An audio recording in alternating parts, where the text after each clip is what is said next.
आठवीची मुलं ऑफिस जिल्हा परिषद प्राथमिक व माध्यमिक शाळा वेहेलपाडा या ठिकाणी मुख्य तांबडे सर्वांना नमस्कार करते। ज्ञान आणि अन्नदानानंतर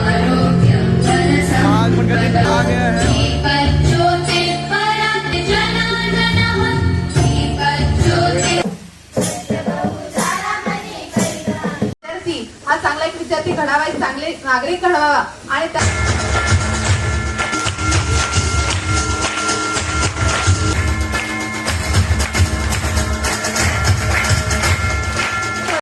मी अगदी साहेब दिवाळीपासून सांगतोय, खरोखरच गरजू लोकांना कशी माझ्याकडून मदत होईल किंवा कुठल्या आपल्या समाजामार्फत कशी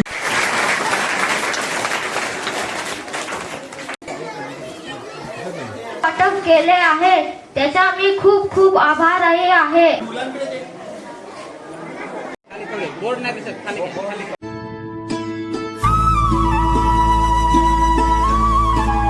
नमस्कार मंडळी, मी तुमचा रीलवाला बाबा। आज नवीन ब्लॉगमध्ये मी स्वागत आहे। तर आज आपण आदिवासी पाडा या आदिवासी गावामधल्या शाळेला एक भेट द्यायला आलेलो आहे। तर जिल्हा परिषदेची शाळा आहे आदिवासी भागातली, वेहेलपाडा गावाचं नाव आणि तालुका विक्रमगड, जिल्हा पालघर। ही पालघरची आदिवासी शाळा, इथे खूप सुविधांची कमी असलेली असे आदिवासी गाव, या आदिवासी गावातील शाळा। तर आज शाळेला आज भेट देतोय आणि आज छोटासा आम्ही तो कार्यक्रम करणार आहे, त्याचा मी व्हिडिओ घेऊन आलो आहे। तर हा व्हिडिओ तुम्हाला आवडला तर माझ्या चॅनलला लाईक सबस्क्राईब करायला विसरू नका। तुमचा रील आदिवासी वाडा असून सुद्धा सुंदर असं शाळेचं ऑफिस। तर पाहू शकता आपण शाळेच्या ऑफिसमध्ये बसलो आहे। ही शाळेचं ऑफिस पुढे आपण बघूच। तर आज आपण आलेलो आहोत जिल्हा परिषदेची माध्यमिक शाळा, म्हणजे आदिवासी पाड्यातील ही अशी दुर्मिळ शाळा। आणि ह्या शाळा ही गाव आहे वेहेलपाडा, तालुका विक्रमगड आणि जिल्हा पालघर। तर ह्या शाळेबद्दलचे मुख्याध्यापक आपल्याला सांगतील, थोडक्यात माहिती देतील आणि इकडचे प्रश्न पण थोडक्यात आपल्याला सांगतील। तर सर, पहिलं तुमचं नाव सांगा। नमस्कार, माझं नाव गणेश सोनं पवार। मी जिल्हा परिषद प्राथमिक व माध्यमिक शाळा वेहेलपाडा या ठिकाणी मुख्याध्यापक पदावर कार्यरत आहे। या शाळेची स्थापना 1953 साली झालेली आहे आणि एवढे वर्ष होऊन सुद्धा या शाळेचा विकास हवा तसा अजून झालेला नाही। शाळेची पटसंख्या पाहता या शाळेमध्ये 1ली ते 10वी पर्यंतचे वर्ग असून 362 विद्यार्थी या ठिकाणी शिक्षण घेत आहेत। संपूर्ण या ठिकाणी आदिवासी समाजाची मुलं आहेत आणि अतिशय अगदी पाड्या खेड्यातून 3-3, 4-4, 5-5 किलोमीटर या ठिकाणी विद्यार्थी येत असतात। 1ली ते 8वी पर्यंतच्या विद्यार्थ्यांना अगदी शासनाप्रमाणे मोफत आणि सक्तीचं म्हणजे अगदी ज्या काही सवलती आहेत, काही योजना आहेत त्या मिळतात। उदाहरणार्थ त्यांना दुपारचं जेवण, पाठ्यपुस्तक, त्यानंतर गणवेश हे मिळत असतात। परंतु 9वी 10वीला तेच विद्यार्थी जातात, तर त्या 9वी 10वीच्या विद्यार्थ्यांना मात्र सरकारने फक्त एक शिक्षक दिलेला आहे, तोही अगदी तुटपुंजे अगदी 8,000 रुपये मानधनामध्ये दिलेला आहे। आणि त्यांना जे काही गणवेश पाहिजेत, त्यांना काही लेखन साहित्य पाहिजे, त्यांना जेवणाचं दुपारचं जे काही व्यवस्था आहे ती मात्र शासनाने केलेली नाही। तर मला असं वाटतं ती जर मुलं आपलीच आहेत आणि आपले ती मुलं ती शिकावी या दृष्टीने शासनाने त्या मुलांसाठी ती मागास आणि संपूर्ण एक आदिवासी मुलं आहेत, ती या ठिकाणी 100% आदिवासी मुलं आहेत। आता त्या मुलांनी शिकावं यासाठी शासनाने जर त्यांना 8वी पर्यंत जर तुम्ही त्या मान्यता देता, बाकी या शाळेच्या त्या 9वी 10वीच्या वर्गांना काही 9वी 10वीचे वर्ग इथे उघडावेत, तर त्या मुलांना त्या योजना ज्या आहेत त्या योजना सुद्धा मिळणं अत्यंत गरजेचे आहेत। आणि जर त्या मिळाल्या, त्याबरोबर चांगल्या प्रकारचे शिक्षक जर मिळाले त्यांना, तर नक्कीच ते मुलांचा विकास होईल। तसं पाहता जर विद्यार्थी पाहिले तर तुम्हाला सांगतो, स्पोर्टमध्ये किंवा जे क्रीडामध्ये एवढे विद्यार्थी या ठिकाणचे काटक आणि लवचिक आहेत, एकदम चिवट विद्यार्थी आहेत की त्यांना अगदी चांगल्या प्रकारे जर मार्गदर्शन मिळालं तर हेच विद्यार्थी आज बघितलं आपण पोलीस याच्यामध्ये सुद्धा इकडचे बरेचसे विद्यार्थी पोलीस याच्यामध्ये किंवा फौजीमध्ये हे दाखल किंवा जॉईंट होतात। परंतु त्यांना तसा त्या पद्धतीने अगदी जर पेस दिला तर नक्कीच हे विद्यार्थी आपले पुढे गेल्याशिवाय राहणार नाही असं वाटतं मला. धन्यवाद सर.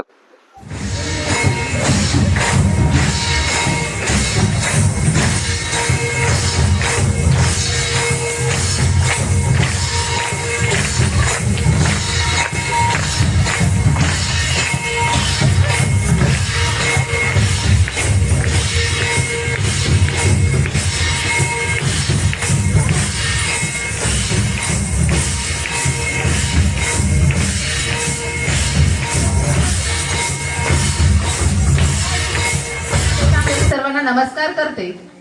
ज्ञानदान आणि अन्नदानानंतर सर्वात मोठे दान कोणते असेल तर ते आहे शिक्षणाचे दान. आणि आज आपण इथे सर्वजण याच पुण्य कार्यासाठी आपण इथे जमलेलो आहोत.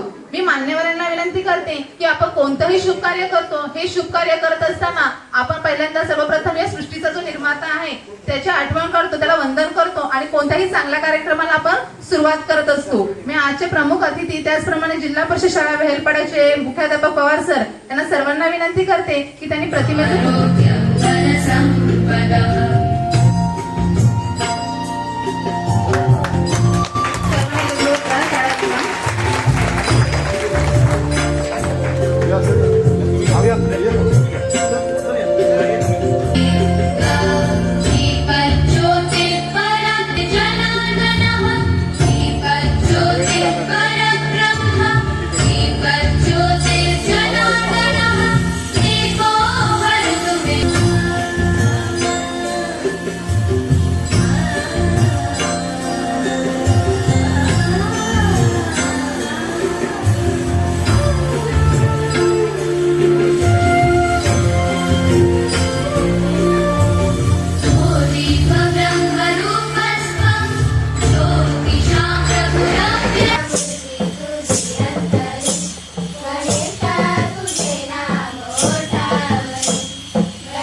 विद्यार्थी घडावा, एक चांगले नागरिक घडावा आणि त्याचप्रमाणे त्याने आपलं स्वतःचं नाव तर पुढे न्यावंच, त्याचप्रमाणे आपल्या गावाचं देखील नाव पुढे घेऊन जावं. त्याच कारणाने आज हाच उद्देश ठेवून वह्या वाटप कार्यक्रम हा संशील केमिकल लिमिटेड यांनी आयोजित केला आहे. हा त्याचा मेन उद्देश आहे का विद्यार्थी शिकला पाहिजे आणि त्याचप्रमाणे विद्यार्थी घडला पाहिजे, स्वतःचं आणि त्याच्या गावाचं नाव त्याने प्रसिद्ध केलं पाहिजे. आजचे इथे प्रमुख पाहुणे उपस्थित आहेत. पाहुणे देवा समान म्हणतात ते उगाचच नाही, पाहुणे देवा समान म्हणतात ते उगाचच नाही. त्यांच्या येण्याने ज्याप्रमाणे घरामध्ये आनंदाची लय येते, हात जोडून स्वागत करतो आपण. आपण आलात हेच आमच्यासाठी मोठे दान आहे. आपण जिल्हा परिषद शाळेमध्ये आलात हेच आमच्यासाठी मोठे दान आहे. आलेल्या अतिथींचं स्वागत करणं हे आपलं प्रथम कर्तव्य आहे.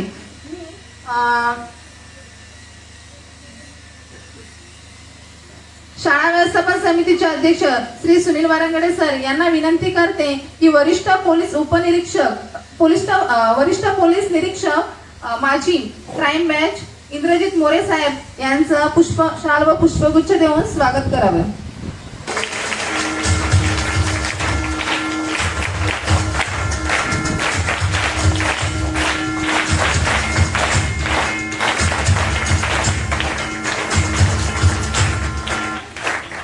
धन्यवाद सर. त्याचप्रमाणे जे शाळेचा आधार असतात, ज्यांच्यावर पूर्ण शाळा चालत असते,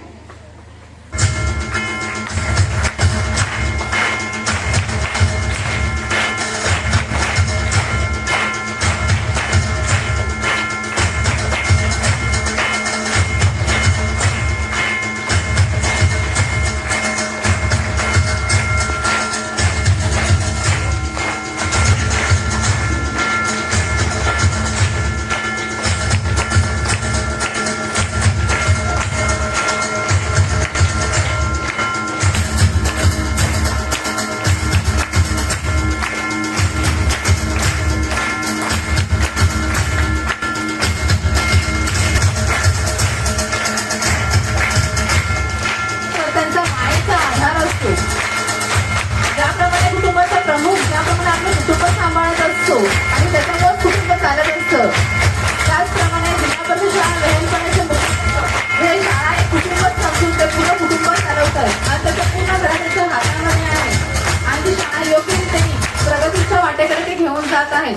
अशा पवार सरांचा मी अगदी साहेब दिपवाळीपासून सांगतोय, तुमचं नाव काढतोय. अगदी सन्माननीय मोरे साहेब, राजेशजी भोजने साहेब, तर ते मेहमान म्हणजे मला इतका आज आनंद अश्रू आला डोळ्यासमोर, म्हणजे आनंद आहे की ते अतिथी या ठिकाणी आलेले आहेत. आज या ठिकाणी एक वह्या वाटपचा कार्यक्रम आपल्याकडे आयोजित केलेला आहे. या कार्यक्रमानिमित्त आलेले सर्व अतिथी आपण या ठिकाणी ऐकलंच की आदरणीय इंद्रजीजी मोरे साहेब, सेवानिवृत्त वरिष्ठ पोलीस निरीक्षक क्राईम ब्रँच, त्याचबरोबर राजेजी पासवकर प्रशासकीय अधिकारी, त्याबरोबर नारायणजी, नितीन सर आणि राजेश भोजने सर, त्याचबरोबर आमची शाळा व्यवस्था समितीचे अध्यक्ष सन्माननीय सुरेशजी वारंगडे साहेब, माझे सर्व सहकारी शिक्षक, या शाळेचं मंत्रिमंडळ आणि माझ्या प्रिय विद्यार्थी मित्रांनो, आज खरोखरच आपल्याला आनंद आहे की आज मुंबईवरून या ठिकाणी अतिथी आलेले आहेत. सुरुवातीला तुम्हाला एक किस्सा सांगतो. सन्माननीय या ठिकाणी राजेशजी भोजने साहेब इथे बसलेले आहेत ना, सतत 1-2 दिवसात फोन करायचे. बरं पोस्टिंग बघा काय आहे त्यांची, किती मोठे अधिकारी आहेत.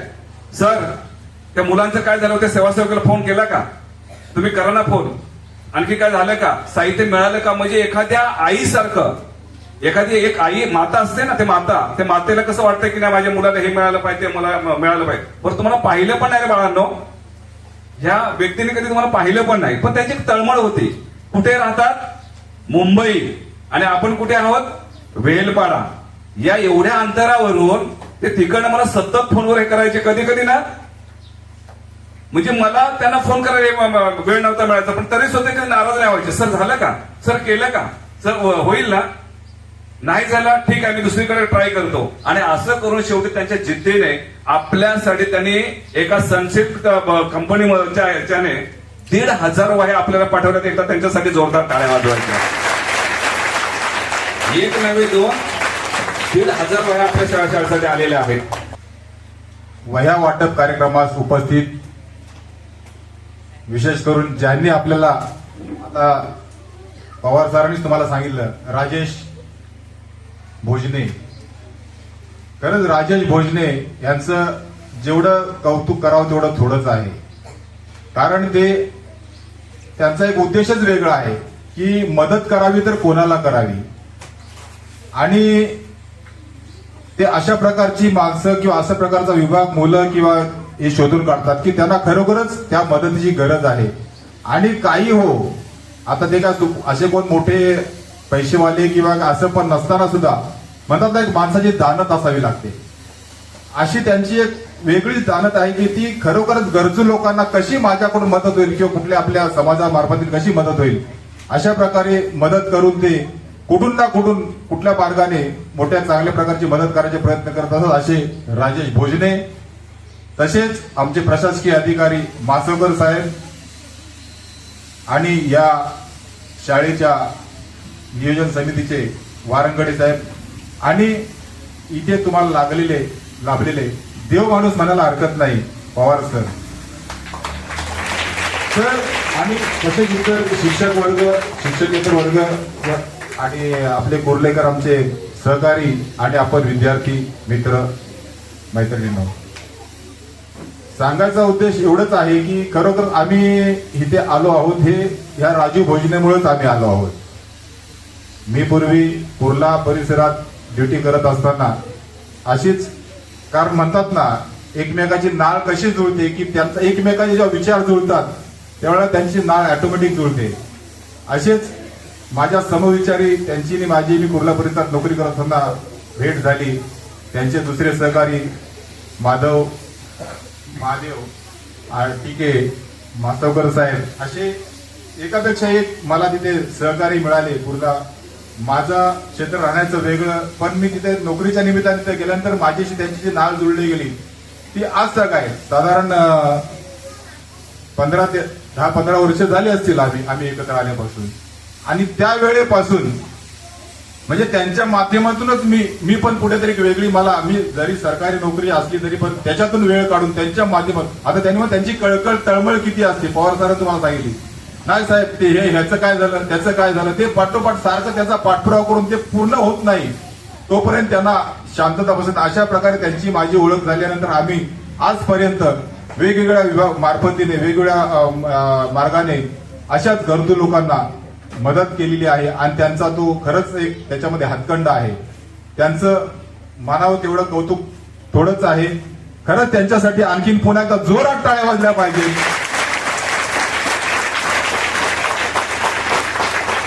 तर मित्रांनो हा एक वेगळा भाग झाला की खरोखरच आपल्याला कोणत्या तरी मार्फतीने मदत करत असते आणि मला पण त्यांच्या मार्फतीने इतर खरंच दान आपल्याला इतर पण सगळे शिक्षक करत आहेत. त्यांचं पण एक मोठं खरोखर त्यांचं एक योगदान मोठं आहे तुमच्यासाठी आणि ते अशा परिस्थितीत देखील तुमच्या सोबत आहे की तुम्हाला ते शिक्षणाचं चांगले ज्ञान दान करत आहेत आणि त्यांचं पण खरंच कौतुक करायला हवं. परंतु खरोखर शासनाला ह्याची जाण कधी येईल हे कळत नाही. एवढं मोठं सगळं शासनाचं प्रश्न असताना आणि जिथे खरंच गरजू विद्यार्थी आहेत की त्या परिसरामध्ये आपल्याला शिक्षणाची किंवा जर तुम्ही म्हणजे खरं म्हणजे देशाचं भविष्य आहात. तुम्ही जेव्हा चांगले घडाल, तुम्ही जेव्हा मोठे व्हाल, तुम्हाला चांगलं शिक्षण मिळेल त्यावेळेला तुम्ही कुठे देशासाठी काहीतरी तुमचं कर्तव्य गाजवाल किंवा कर्म कराल. परंतु जर तिथे जर कुठेतरी तुम्हाला कमीपणा भेटला असला, तिथं जर तुम्हाला मुळात जर तुम्हाला योग्य मार्गदर्शन किंवा योग्य लय मिळाली नाही तर तुम्ही कसे मोठे होणार. तर त्यासाठी खरोखरच शासनाला तरी कुठेतरी याची कळकळ येऊन शासनाने आपल्यासाठी काहीतरी करावं आणि त्यासाठी आम्हाला जे जमेल ते आम्ही नक्कीच प्रयत्न करू. मी तर वारंगडे साहेबांना पण एक विनंती करेन की आपल्या विभागासाठी बऱ्याचशा सुविधा किंवा शासनाच्या योजना आहेत. त्या योजनांचा कुठंतरी त्याचा पाठपुरावा करून जर का आपण काय प्रयत्न केलेत तर ह्या एवढ्या चांगल्या परिसराचं खरंच मोठं नंदन होईल. पवार सरांनी तर खरोखरच केलंय. त्या मानाने बघितलं तर एक वेगळंच थोडंसं ते आल्यापासून बदल झाला दिसतो. अजून त्याचे 4-5 वर्ष बाकी आहेत. ते नक्कीच आणखीन काहीतरी करतील. पण त्यांना स्थानिक प्रतिनिधी किंवा स्थानिक राजकारण्यांचं जर का सहकार्य मिळालं तर त्याच्यात खरोखरच मोठं एक योगदान होईल आणि कुठेतरी आपल्या शाळेला चांगलं एक सुविधा किंवा चांगल्या नावलौकिक होण्यासाठी मदत होईल. 10वीचे विद्यार्थी आहेत त्यांना सांगितलं की आता त्यांना एकच शिक्षक आहे 9वी-10वीच्या विद्यार्थ्यांसाठी. तर साधारण 100-125 विद्यार्थ्यांना एक शिक्षक काय करू शकतो. तरी सुद्धा ते शिक्षकांना पण एक त्यांना धन्यता त्यांची मानावी लागेल की ते एवढ्या कमी पगारामध्ये की कमी मानधनामध्ये सुद्धा ते शिक्षण दानाचं योग्य चांगलं एक दान योग्य काम करतायत. त्यांचं पण एक कुठेतरी खरोखर त्यांना अभिनंदन त्यांचं करायला हवं. तर त्या एवढ्या कमी मानधनात एवढ्या मोठ्या शिक्षक विद्यार्थ्यांना त्यांचं एक शिक्षण दान ते करत आहेत, ज्ञान देत आहेत. खरोखरच आम्हाला जे शक्य आहे ते आम्ही आमच्यापर्यंत नक्कीच प्रयत्न करणार आहोत, करीत. तुमच्या वाढदिवसाला एक झाड तुम्ही लावा. नारळाचं झाड लावा, आंब्याचं झाड लावा. तुम्ही जेवढे झाडं लावाल तेवढे झाडं होतील. जेव्हा तुम्ही मोठे व्हाल त्याचे फळं लागतील, त्या फळं लागतील त्याची ते तुम्ही विकाल, त्याचा तो तुम्हाला भरमसाठ पैसा येईल. तुम्ही 10 झाडं लावा. प्रत्येक वाढदिवसाला एक झाड लावा मुलांना. शिक्षण तर तुम्ही घेतच असाल. पवार सरांसारखे शिक्षक शिकवणारे जे असतील आणि हे शिक्षक वृंद आहेत, हे तुम्हाला शिकवतात. फक्त ज्ञान घ्या. एवढंच बोले. धन्यवाद. आणि मी आणखी त्याच्यात ऍड करायला लावतो की मी खरोखर मी आता सेवानिवृत्त झाल्यानंतर फक्त निसर्गाची सेवा करतोय, मुलांची इतर समाजसेवा करतोय, त्यासोबत निसर्गाची सेवा करतोय. मी आजला मागच्या वर्षभरात 2 वर्षामध्ये 1.5 वर्षामध्ये मी जवळजवळ 2000 झाडांची लागवड केलेली आहे. त्याच्यामध्ये फळांची असो इतर कसली असो 2000 झाडांची लागवड केलेली आहे. आणि खरोखर सरांनी चांगला तुम्हाला सल्ला दिलाय. तुमच्या आजूबाजूला भले तुम्हाला इतर पण तुमच्या घराच्या आजूबाजूला कुठेतरी जागा आहे, त्या जागेमध्ये वाढदिवसाला एक झाड लावा, कसलं तरी चांगलं झाड. आणि आता पावसाळ्यात तर मला वाटतं बरीचशी इतर शासनाच्या योजनांमध्ये तुम्हाला बरीचशी झाडं किंवा काय मोफत मिळतात. तर ते सर तर नक्कीच व्यवस्था करावी, त्यांनी करतील. तर एक झाड फळांचं कुठला तरी चांगलं फळ देणारं झाड लावा. हे जेव्हा तुम्ही मोठे व्हाल तेव्हा तुम्हाला पण वाटेल. आणि त्याला नुसतंच लावायचं नाहीये, तर ते झाड जगवण्याची पण जबाबदारी तुम्ही घ्याल, तर खरोखरच काही अडचण होणार नाही. एवढं सांगतो की तुम्ही जेही करा ते मनापासून करा. जेही करा मनापासून करा आणि आई वडिलांचा आणि शिक्षकांचा आदर करा. तुम्हाला प्रयत्न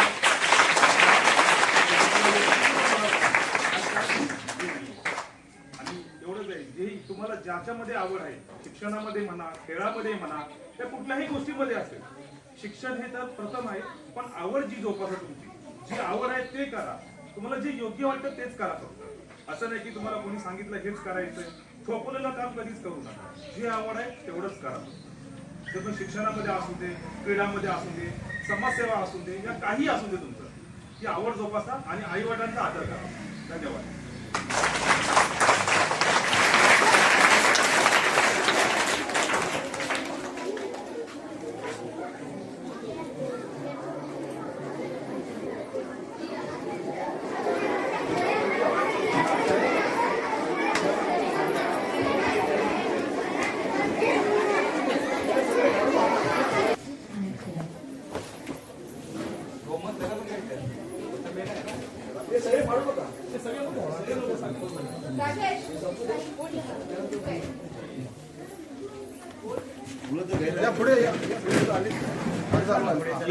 फोटो घ्या. पहिले उभं करून घ्या. पहिले वाटून होत्या असं.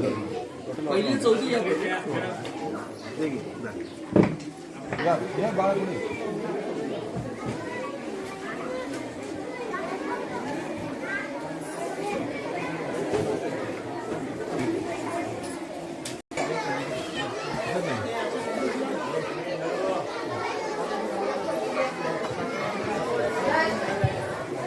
सावकाश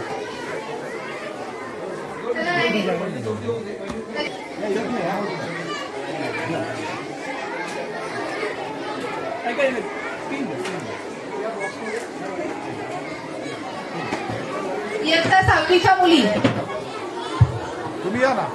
इयत्ता 6वीच्या मुली.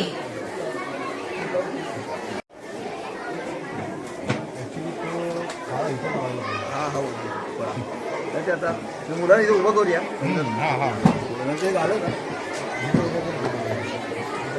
माझे नाव आयुष सुनील वारंगडे आहे.